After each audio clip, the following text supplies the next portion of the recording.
main buzz for Thursday was gamification versus game-based learning. He made a good comment about 70% will gamify in business and 80% will not work. So that'll just give you an idea of how important it is to plan out the purpose of it and whether or not it'll work.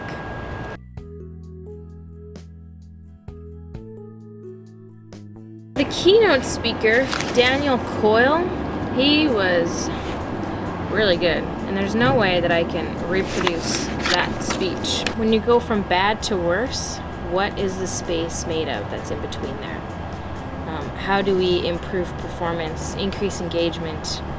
Well, 10,000 hours intensively learning your trade. And when we operate on the edge of your ability, learning velocity goes up. So fail, find, and then fix. So you're pushed to the discomfort zone, and that's where the learning happens. His 3 habits were: habit 1, maximize reachfulness. So ruthlessly eliminate passive learning. Check the reps gauge. So REPS, R, reaching and repeating. E, high level of engagement. P, purposeful action. S, swift feedback. So that's reps gauge. We talked about how the youngest in a family was typically the fastest runner.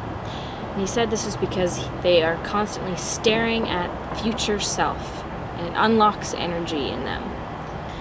Habit 2, fill the windshield. Promote staring. Encourage stealing. Create a mistake club. So by creating a club about talking about your mistakes instead of your successes, it would detoxify mistakes and how bad it was. Habit 3, communicate like a coach. So first connect, so who to trust right away. Don't make speeches, send vivid, concise information to the individuals. Praise for effort and not ability. So he made this an important point. So the 6 words of praise experiment, if you want to look that up. So we are status driven. When you place a status on somebody, they will not go further and try harder because they've already got that status and it's good enough for them. So another session I went to was the top 5 ways to transition away from Flash. He had the 5 points listed was politics, management, shared language, formative evaluation, and momentum.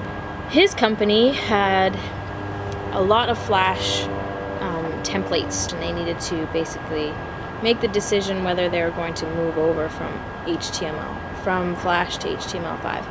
So HTML5 is not done yet. It's not a solid authoring piece because it's still being developed. Each browser handles HTML5 differently.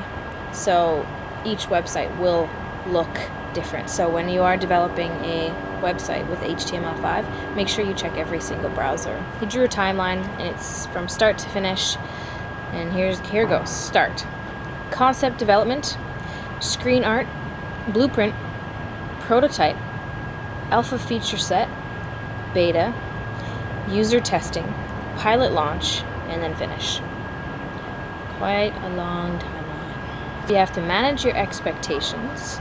You have to take the time to plan, develop and document clear technical specs and best practices. And you got to look at it like a project.